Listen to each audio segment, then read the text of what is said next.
Hello, I'm Chelsea Lee. And I'm Kaylee Kinser. This is our presentation over the Quechua. Who are they? The Quechua Indians are the direct descendants of the Incas. The Inca Empire, which existed for a century before the arrival of the Spanish, were a highly developed civilization. The Inca Empire stretched from parts of present-day Colombia into the north and southward into Chile. Also, Peru attained independence from the Spanish in 1821. Modern-day Peru has struggled to modernize. It has been plagued by problems of hyperinflation, poor government, and terrorism. But most Quechuas still live in the Andean highlands. They rely on subsistence agriculture.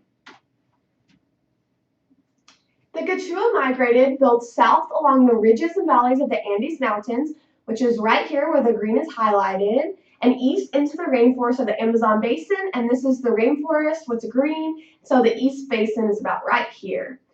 This early divergence in their migration paths has created distinct mountain and jungle Quechua identity and culture, which is pretty neat because it's two what are normally separate cultures combined into one, and that makes them stand out and they're very unique in that way. The Quechua was some of the first people to be conquered by the Inca Empire. Their population level was at an all-time high, and then November 16th, 1532, the Inca Emperor was captured by the Spanish. This ultimately halted all expansion by the Quechua group. The Spanish colonization brought many diseases that wiped out millions of the Native American people, which included a huge amount of the Quechua at the time. It didn't wipe them out completely, although, as their culture and population is still very much alive in South America. This map just kind of shows Spanish colonization. This brown right here is what the Spanish took over, and right there is right where the Quechua were, so you can tell it definitely impacted them a lot. Where are they now? The Quechua are spread across Bolivia, Ecuador, Peru, Chile, and northern Argentina. They live primarily in the Andes Mountains today, with a population of about 2.5 million people just in the Andes. The Quechua of South America are the largest of any indigenous peoples in the Americas today, so that's a whole lot. Quechua is an official language in Peru, Bolivia, and Ecuador. Today, we most distinguish the native Quechua people from the wide array of Quechua speakers.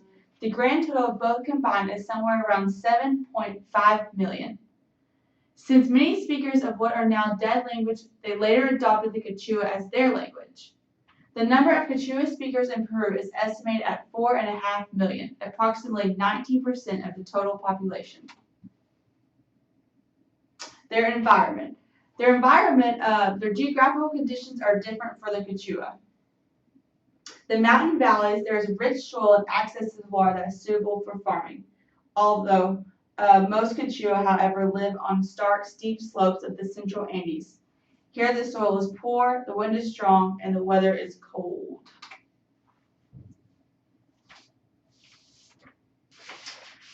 Their religion is a combination of pre-Columbian and Catholic beliefs. They had older beliefs such as supernatural forces govern everyday events. The Quechua feel that they can influence events and not merely by helpless in the face of bad weather or disease. When drinking alcohol, for example, it is customary to first offer a drink to Mother Earth. Quechua today.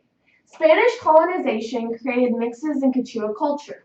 Before the Spanish arrived, the Quechua people were pre-literate. They had no real writing system at all.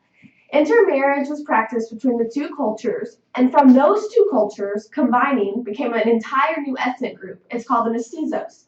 Because of this, it is now very hard to find a pure-blood Quechua. They are mainly in small, remote communities along the northern Andes Mountains. The dominant building material throughout most of the Andes is an adobe. The adobe has the advantage of being highly durable, free, and widely available. Adobes can be made almost year-round with the rich Andean soil.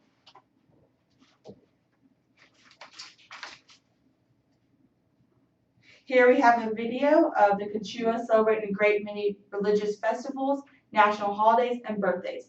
Parties and festivals are eagerly anticipated and require many weeks of planning.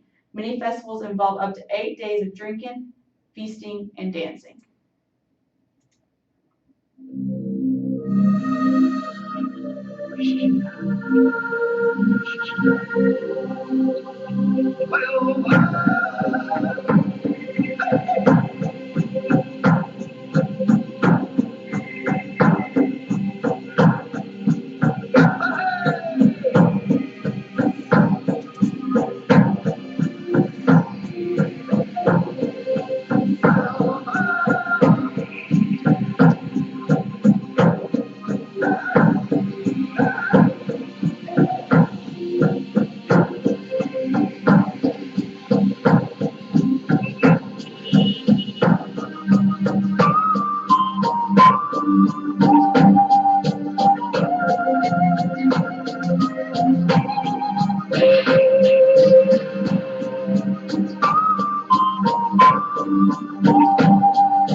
Kayla puntang ka Manila, sabay ay liwakas ka, hanap iwaka Manila sky.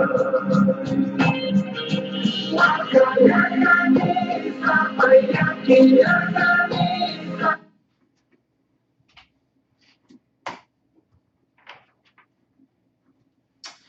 Some of the issues the Quechua face are a lack of written material and remains more of an oral language.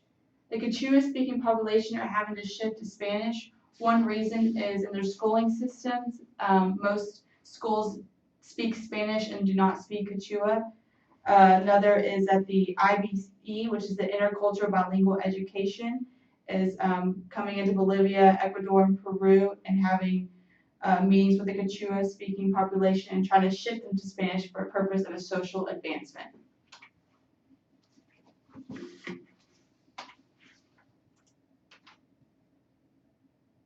Their economy. Most Quechua rely on farming for their livelihood.